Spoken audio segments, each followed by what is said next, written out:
हाय दोस्तों, आप सबका स्वागत है मेरा मूवी रिव्यू शो में। फाइनली भूल भुलैया 3 और सिंघम अगेन का सेकंड डे कलेक्शन आ चुका है। मैं आज सेकंड डे कलेक्शन के बारे में बात करने वाला हूँ, भूल भुलैया 3 और सिंघम अगेन की। सबसे पहले अगर बात करें सिंघम अगेन की, सिंघम अगेन का जो वर्ल्ड वाइड अगर सेकंड डे का कलेक्शन की बात करें तो लगभग इसने बहुत अच्छी ग्रोथ दिखाई है। लगभग 130 करोड़ की इसने वर्ल्ड वाइड कलेक्शन कर चुके हैं, जो कि सिंघम अगेन ने करी है। अगर मैं इसकी सेकंड डे की ऑक्यूपेंसी की बात करूँ तो मॉर्निंग में लगभग 27% थी, और आफ्टरनून में लगभग 65%, और इवनिंग में लगभग 74%, और नाइट में इसने 75% की ऑक्यूपेंसी करी थी। ओवरऑल इसने कल की तरह ही अच्छी ग्रोथ दिखाई है, और इसने जो ऑक्यूपेंसी करी थी काफ़ी अच्छा रिस्पॉन्स दिखाया, और काफ़ी अच्छा इसने अपना जो सेकंड डे का कलेक्शन किया था, अच्छा कलेक्शन किया था। अगर मैं बात करूँ फर्स्ट डे के कलेक्शन की, फर्स्ट डे इसने लगभग 44 करोड़ के आसपास के कलेक्शन किया था, और सेकंड डे की बात करूँ तो लगभग इसने 41 करोड़ समथिंग का इसने कलेक्शन किया है। अगर मैं बात करूँ भूल भुलैया 3 की, भूल भुलैया 3 ने भी काफ़ी अच्छा रिस्पांस करा है। सेकंड डे की अगर मैं बात करूँ, अभी तक का जो इसका वर्ल्ड वाइड कलेक्शन हो चुका है, इसका हो चुका है लगभग 108 करोड़। अगर मैं इसकी ऑक्यूपेंसी की बात करूँ, लगभग अगर मॉर्निंग सेकंड डे की मॉर्निंग की बात करूँ तो लगभग 45% इसकी ऑक्यूपेंसी थी। अगर आफ्टरनून की बात करूँ 80% थी। अगर इवनिंग की बात करूँ तो 87%, और लगभग नाइट की बात करूँ तो 90% के आसपास की इसकी ऑक्यूपेंसी थी। जो भूल भुलैया 3 की जो इस टाइम ग्राफ है बहुत ज़्यादा ऊपर जा रहा है। इसका जो लोगों को इसकी मूवी की जो कहानी है और लोगों की कॉमेडी बहुत ज़्यादा पसंद आ रही है, इस वजह से मूवी ज़्यादा ग्रोथ कर रही है। अगर मैं बात करूँ इस मूवी के सेकंड डे कलेक्शन की, सिर्फ सेकंड डे में इसने कितना करा, लगभग इसने करा है 41 पॉइंट समथिंग, मतलब 41.50 करोड़ के आसपास में कलेक्शन किया है। मतलब कि जो फर्स्ट डे पे कलेक्शन किया था उससे ऊपर ही इसने कलेक्शन किया है। फर्स्ट डे पे इसने कलेक्शन किया था लगभग 40 से 41 करोड़ के आसपास के कलेक्शन किया था, मगर इसने सेकंड डे में कलेक्शन किया लगभग 41 करोड़ के आसपास का कलेक्शन किया। ओवरऑल अगर मैं ऑक्यूपेंसी की बात करूँ तो लगभग इसने 75% की इसने ऑक्यूपेंसी करी थी। मतलब अभी तक अगर बात करूँ तो मैं सिंघम अगेन से ऊपर ही इसकी ऑक्यूपेंसी है।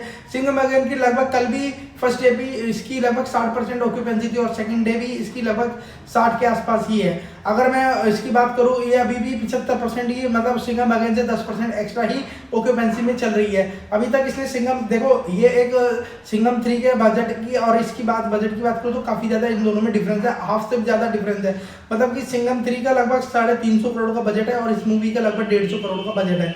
फिर भी ये मूवी सिंघम 3 को टक्कर दे रही है, इतना ज़्यादा अच्छा लोगों का रिस्पांस मिल रहा है इसको। अगर मैं ओवरऑल बात करूँ सिंघम 3 का सिंघम 3 की वर्ल्ड वाइड अगर देखूं मैं तो लगभग इसने 25 करोड़ का, मतलब सॉरी ओवरसीज से बात करूं तो लगभग 25 करोड़ का इसने कलेक्शन किया है, और भूल भुलैया 3 ने लगभग 21 करोड़ का ओवरसीज से कलेक्शन किया है। मतलब सिंघम 3 को लगभग टक्कर दे रही है ये हर जगह पे।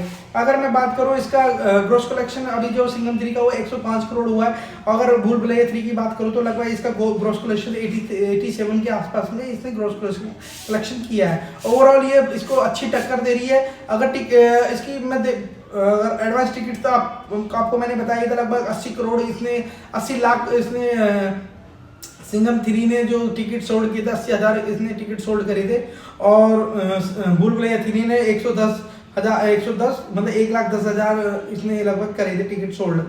मतलब इससे ज़्यादा ही अभी तक रिस्पांस लोगों ने दिया है, सिंघम 3 से ज़्यादा भूल भुलैया 3 को रिस्पांस दिया है। ओवरऑल अभी तक मूवी अच्छी चल रही है, मूवी का जो ग्राफ है वो ऊपर जा रहा है। सिंघम 3 का एक हाई बजट दिया जिसके अंदर ऐसे बड़े बड़े सुपरस्टार लिए गए थे, और जबकि इसके अंदर ज़्यादा इतने खास कोई इतने बड़े एक्टर नहीं है। इसके अंदर अगर मैं बात करूँ तो माधुरी दीक्षित है, विद्या बालन है, और ज़्यादा इतने बड़े बड़े कास्ट ली नहीं गई है। और जैसे सिंघम 3 की बात करूँ तो अजय देवगन, अक्षय कुमार, और यहाँ तक कि टाइगर श्रॉफ भी है, और क्या नाम है, जैकी श्रॉफ भी है, और अर्जुन कपूर भी, और सलमान खान का भी छोटा सा एक कैमियो डाला गया है। फिर भी उस हिसाब से देखा जाए तो ये सिंघम 3 को बहुत ज़्यादा टक्कर दे रही है। ओवरऑल मतलब एक सोलो, एक कह सकते हैं एक अकेला बंदा, एक जो इस तरीके से इतनी बड़ी कास्ट को, इतनी बड़ी टीम को इतनी टक्कर दे सकता है, लोगों को लगा नहीं था। लोग सोच रहे थे कि ये सिंघम 3 के आगे बिल्कुल चीनी कम पानी रह जाएगा, मतलब कि बिल्कुल पिट जाएगी मूवी, मगर ये सिंघम 3 को पूरा टक्कर दे रही है। जब अगर इसको स्क्रीन बराबर मिली होती सिंघम की, जैसे जितना स्क्रीन सिंघम को मिली थी उतनी ही स्क्रीन इसको मिली होती, तो ये सिंघम को आगे सिंघम से आगे जा चुकी होती है अब तक, बट इसके पास स्क्रीन कम है, तो इसलिए अभी तक ये सिंघम 3 का तो देखो नहीं कर सकती, क्योंकि स्क्रीन का बहुत ज़्यादा इफेक्ट पड़ता है कलेक्शन पे, क्योंकि एक तरफ उसको 13,000 स्क्रीन मिल चुकी है और इसको लगभग 10,000 के आसपास की स्क्रीन मिली है, तो 3,000 का डिफरेंस तो ऐसे ही इनकी जो स्क्रीन में है काफ़ी ज़्यादा फर्क है। फिर भी ओवरऑल अगर बात करूँ तो मूवी बहुत अच्छा रिस्पॉन्स कर रही है, सिंघम 3 को टक्कर दे रही है।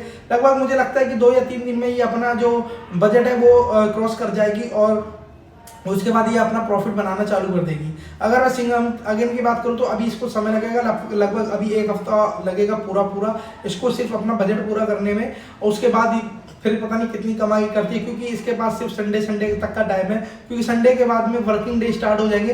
वो दीपावली की छुट्टी के बाद लोग अपने अपने घर से वापस आएंगे और ज़्यादातर लोग अपने जॉब में, बिजनेस में और अपने जो भी काम है उसमें लग जाएंगे। उसके बाद लोग इतने ज़्यादा समय नहीं दे पाएंगे कि जाके हॉल में पिक्चर देखने जा सकें, जिस कारणवश इन दोनों मूवियों में काफ़ी ज़्यादा नीचे डाउनफॉल, मतलब नीचे की तरफ इनका जो ग्राफ है जाएगा। और देखते हैं अगले सैटरडे तक इनका क्या हाल होता है और कितने सैटरडे संडे तक ग्रॉस कलेक्शन और वर्ल्ड वाइड कलेक्शन करते हैं। उसके लिए आप बने रहिएगा मेरी वीडियो में, मेरी वीडियो लाइक शेयर जरूर करिएगा और सब्सक्राइब जरूर करिएगा सपोर्ट करने के लिए।